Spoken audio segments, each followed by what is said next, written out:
بسم الله الرحمن الرحیم. السلام علیکم. عبدالرحمان بابا فرمایی وی پراحت کې خو به هر سړی دی یار شي، یار هغه دی چې په سخته کې پکار شي، او وی ټول خپلوان ته نه تاویږي چې امیر وي، او چې غریب شي هر سړی ته نه بیزار شي. نو وی حقیقي مینه هغه دی رحمانه چې مزار سره د جوړ مزار د یار شي. او د دنیا باره کې رحمان بابا فرمایی وی دا دنیا د بے وفا د بے بقا، نه یې مخ شته نه یې سټ شته لکه لوټه د صحرا، او په یوه ګړی یې مخ وي په یوه ګړی یې شا، او وی خدای څوک پیښ مکړه رحمانه په دا هسې رنګ بلا. او دا دنیا په احمقانو د ودانه دانا نه که په دنیا باندې غرض. او د صدقې او خیرات باره کې وی که یو ساس کې اوبه تږي لره ورکې د دوزخ او ستا ترمنځ بشي دریا. او د تیر وخت باره کې وی تیر ساعت په مثال مړي د لحد دي، مړچا نه دي ژوندي کړي په جړه، او وی دوباره د راتله نشته په دنیا، نن دې وار دی که د روغ کړي که رښتیا.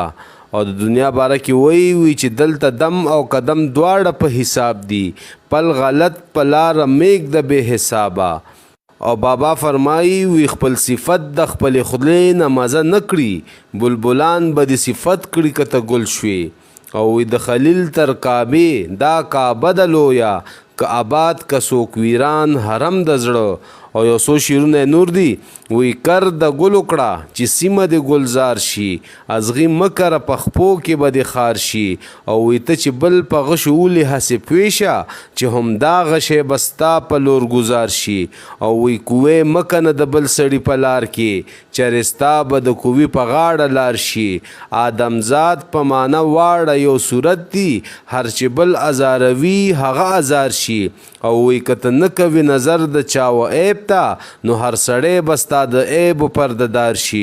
د ماتلوخي آواز کله ثابت خیجي، د هر چا عمل سرګن په خپل گفتار شي. او وی لږی مګڼه هر څو ګناه که لږ وي، چې دا لږه لږه جمع کړي بسیار شي. او بابا فرمایی وی نه د فرض د خدای ادا کړو نه سنت د پیغمبر، نه د مرګ په زړه یادیږي نه خواری د محشر. او وی دنیا کخ د آخرت ته دا خبره د رښتیا، ولې مرد پکې هغه وي چې سخي وي هم پارسا. او وی په دنیا کې بدی نشته که بدی نوی لستا، په دنیا کې خطا نشته که لتا نوی خطا. دنیا بحر دی بهیږي آینې غوندې صفا.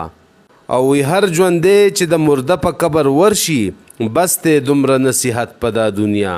او عبدالرحمان بابا فرمایی وی عجیبه رحمانه زړه دې د کتو دی چې مرګې په دنیا شته او تلا خاندي.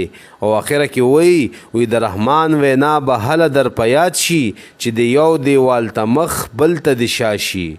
ملګرو د عبدالرحمان بابا کلام که خوښ شوي وي نو لایک ورکئ، ملګرو سره یې شیر کئ. اجازت غواړم د الله په امان.